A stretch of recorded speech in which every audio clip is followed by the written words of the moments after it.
오늘은 대강절 제3주입니다.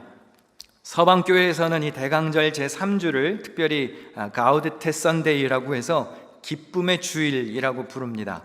그래서 이 세 번째 대강절 촛불의 색깔이 기쁨을 상징하는 핑크 로즈 색깔인데요. 이제 화면에 보이실지 모르겠는데 이제 세 개의 초 중에서 하나의 색깔이 조금 다르죠.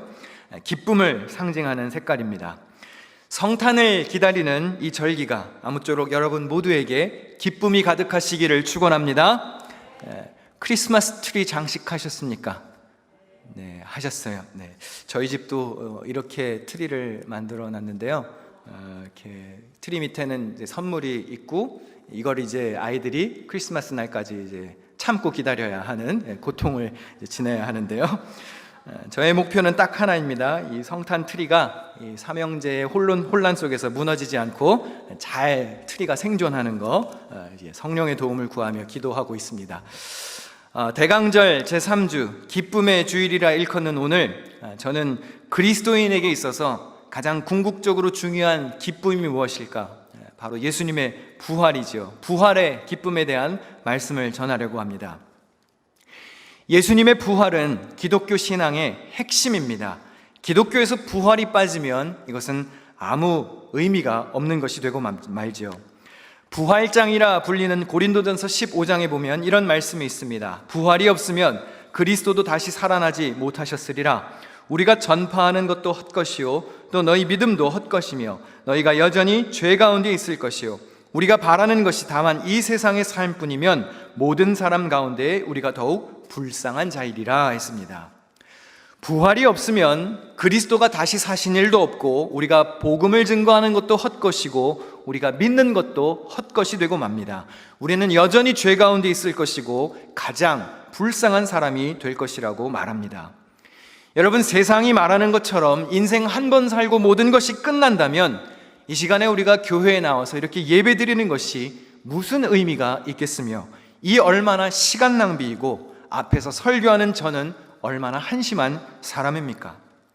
한 번 살고 모든 것이 끝난다면 열심히 사는 게 무슨 의미가 있고 착하게 살아서 무엇하며 남을 도우면서 사는 것이 무슨 가치가 있겠습니까?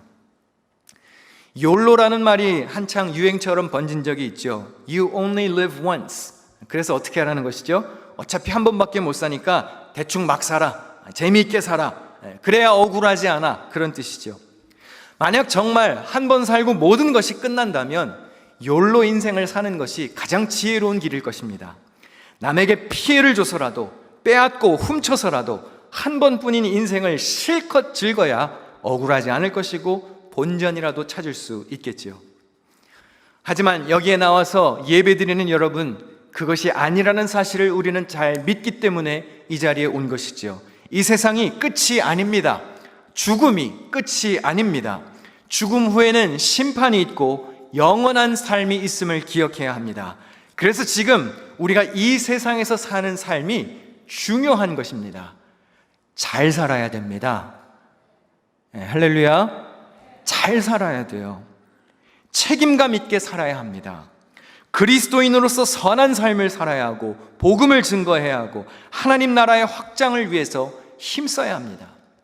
우리가 죽어서 가야 할 천국도 있지만 우리가 이 땅에 살면서 하나님의 나라를 이루어 가야 할 사명도 있음을 기억해야 합니다. 여러분, 하늘나라의 소망을 가지시고 저 높은 곳을 향해 날마다 주님과 동행하는 삶을 사시기를 부탁드립니다. 예수님의 부활은 제자들의 삶을 완전히 뒤바꿔 놓았습니다. 예수님을 배신하고 도망갔던 제자들은 부활 신앙으로 인해서 목숨을 걸고 전도하는 용감한 복음 전파자들이 되었습니다. 심지어 순교도 마다하지 않았습니다. 예수님의 제자 중 도마라는 사람이 있죠.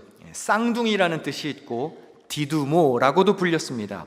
도마는 히브리식 표현이고 디두모는 헬라식 표현입니다. 아마 교회 다니신 분들은 도마의 모습을 대개 아마 이렇게 기억하실 겁니다. 요한복음 20장 25절 같이 읽을까요? 시작. 도마가 이르되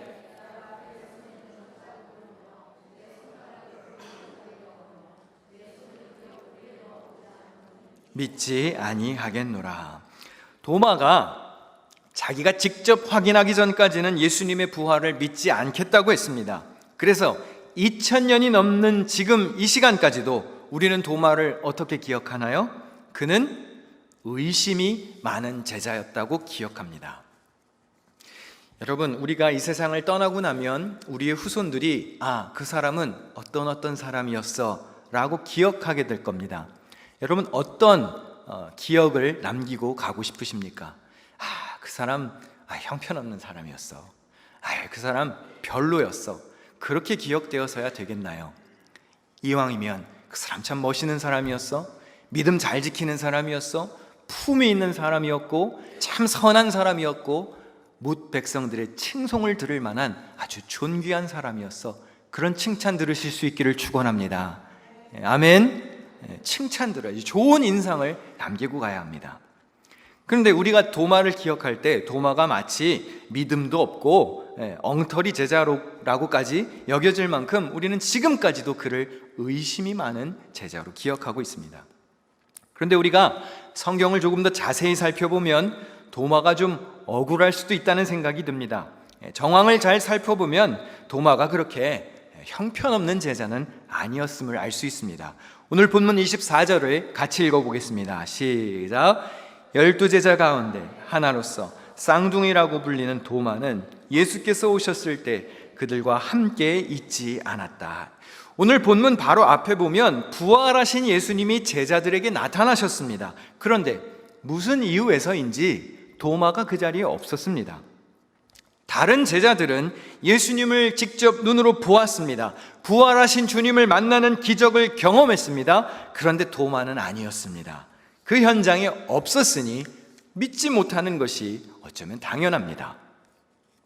죽은 사람이 다시 살아났다는데 여러분이라면 쉽게 믿을 수 있겠습니까?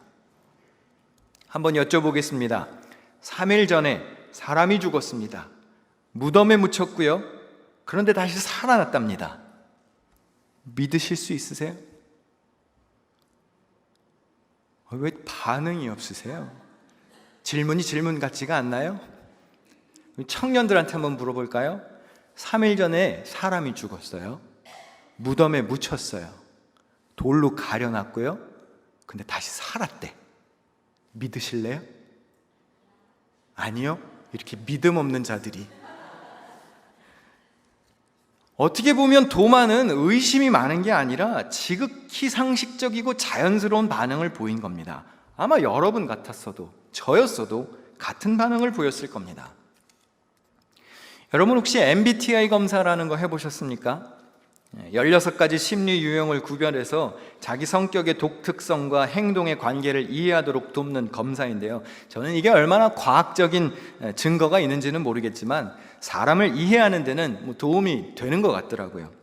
저도 한 20년 전에 MBTI 검사를 한번 해본 적이 있고 최근에도 한번 해보았는데 변경의 여지가 없이 너무나 확고한 ISTJ가 나왔어요.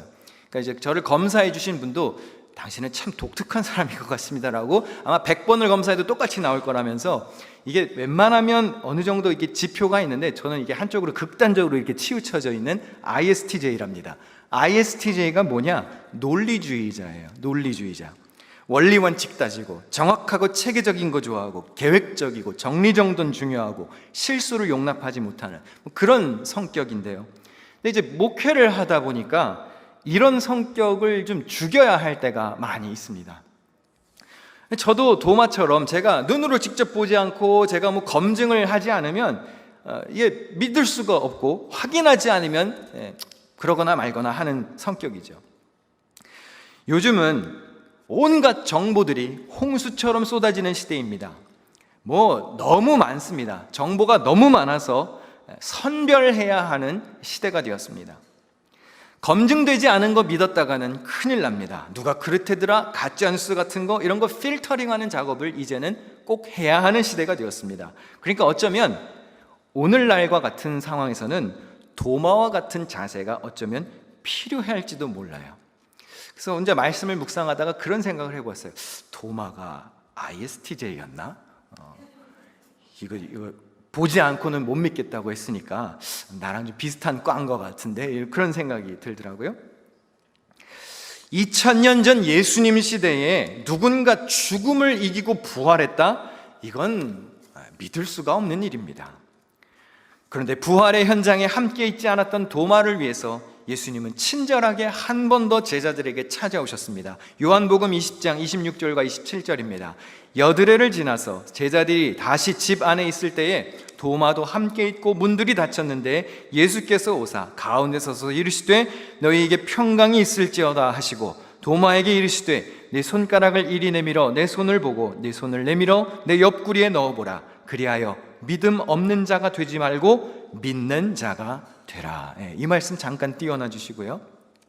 예수님이 왜 굳이 다시 제자들에게 나타나셨겠습니까? 간단합니다. 도마를 위해서 나타나신 거예요. 나무라시려고 혼내시려고 나타나셨나요? 너 이거 그것도 못 믿니? 그러려고 나타나셨습니까? 아니에요. 믿음 없는 자가 되지 말고 믿는 자가 되거라. 믿는 자가 되기를 바라는 마음으로 그렇게 하신 겁니다. 만져보고서라도 경험해서라도 믿을 수 있다면 그렇게 하라는 것입니다. 도마는 직접 확인할 수 있는 은혜를 경험했습니다. 도마가 부활하신 예수님을 경험하고 했던 고백이 있습니다. 우리 다 같이 한번 요한복음 20장 28절 같이 읽습니다. 시작. 도마가 이 말씀도 잠깐 띄워놔 주시고요. 여러분, 이건 엄청난 신앙 고백입니다. 베드로가 예수님께 어떻게 신앙 고백을 했었죠? 주는 그리스도시요 살아계신 하나님의 아들이라고 고백했죠. 어쩌면 이것보다 한 차원 더 높은 수준의 신앙 고백이에요.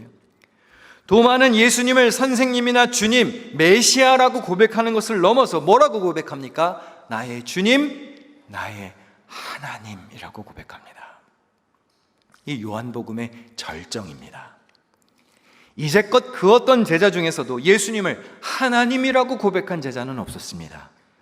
도마는 인간의 몸을 입고 이 땅에 오신 하나님을 알아본 것이에요. 예수님이 도마에게 이렇게 말씀하셨습니다. 요한복음 20장 29절 보지 못하고 믿는 자들은 복되도다 하시니라. 이 말씀도 잠깐 띄워놔 주시고요. 이 말씀의 강조점은 부활의 주님을 직접 눈으로 목격하지 못한 우리에게 있습니다. 우리에게 던지시는 말씀입니다. 자, 한번 여쭤볼게요. 예수님을 직접 눈으로 보신 분 손 들어보세요. 예수님을 직접 나는 눈으로 봤습니다. 근데 어떻게 믿는 거예요? 우리는 전해진 말씀을 가지고 선조들의, 어른들의 믿음이 우리에게 전수되어서 보지 못하고 믿는 것이죠. 그렇죠? 그러면 말씀으로부터 생겨난 보지 않고 믿는 자들입니다. 그러면 예수님이 여러분을 향해서 하시는 말씀이에요. 보지 못하고 믿는 자들이 오히려 복되다고 말씀해 주시는 거예요.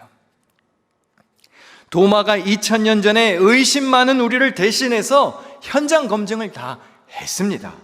그리고 도마와 같이 의심할 필요가 없다고 말씀해 주시는 거예요. 보지 않고 믿는 것이 복되다. 요한복음은 예수님을 보지 않고 믿는 자들을 위해서 기록된 말씀입니다. 그래서 도마의 이야기가 마지막에 이렇게 정리됩니다. 우리 마지막 구절 요한복음 20장 31절 읽을 때 우리 반주 준비해 주시면 좋겠는데요. 같이 읽어보겠습니다. 시작. 이것을 기록함은 너희로 예수께서 하나님의 아들 그리스도이심을 믿게 하려 하며 또 너희로 믿고 그 이름을 힘입어 생명을 얻게 하려 함이니라. 할렐루야. 왜 예수님이 이렇게 하셨습니까? 믿게 하려고. 여러분, 아직도 의심이 많으십니까? 믿음이 부족하십니까? 도마의 신앙을 기억하시기 바랍니다. 도마가 우리를 대표해서 의심해 주었습니다. 의심하는 도마에게도 예수님이 손을 내밀어 찾아오신 것처럼 견실하지 못하고 날마다 흔들리는 우리의 인생 가운데도 찾아오셔서 하나님이 믿는 자가 되기를 원하고 계십니다. 책망하기 위해서 오시는 게 아닙니다. 믿음 없는 자가 되지 말고 믿는 자가 되라, 이렇게 말씀하시는 것이죠. 사랑하는 성도 여러분, 우리 도마가 예수님이 도마에게 나타나셨을 때 예수님이 질책하고 나무라려고 나타나신 게 아니잖아요. 예수님이 어떤 마음으로 오셨을까요? 예수님 아마 이런 마음이 아니셨겠습니까? 제가 열어드릴게요, 사모님. 네. 너 보지 않고는 못 믿겠니? 너 진짜로 보면 믿을 거니? 그러면 와서 만져봐. 봐. 볼 수 있을 만큼 다 보고 손가락도 넣어보고 너 직접 눈으로 확인하면 진짜 믿을 거니? 그러면은 봐. 이러면 믿을 수 있겠어? 어떻게 내가 뭐 이렇게 해줄까? 아니면 뭐 이래도 못 믿는 건 아니겠지? 예수님이 어떻게 해서든지 믿는 자가 되게 하고 싶은 그 마음이 아니셨겠습니까? 믿음 없는 자가 되지 말고 살아계신 주님, 나의 참된 소망, 나의 주, 나의 하나님이라고 고백하며 믿는 자가 되시기를 축원합니다. 오늘 이제 세례를 받고 입교하는 이들이 있습니다. 왜 세례를 베푸나요? 진정한 기쁨, 부활의 기쁨, 천국의 소망을 가지고 이 세상에서 승리하며 살라는 것이죠. 확신을 가지고 공회 앞에서 믿음의 사람임을 공표하고 인정하고 결단하면서 우리의 믿음을 뒤흔드는 일이 많은 이 세상에서 우리 삶의 주인이 되시는 주님을 바라보며 견실하게 흔들리지 않고 부활의 소망으로 살자는 다짐인 것입니다. 사랑하는 성도 여러분, 하늘의 소망을 가지고 부활의 기쁨을 가지고 승리하는 삶의 주인공이 되시기를 주님의 이름으로 간절히 부탁드립니다.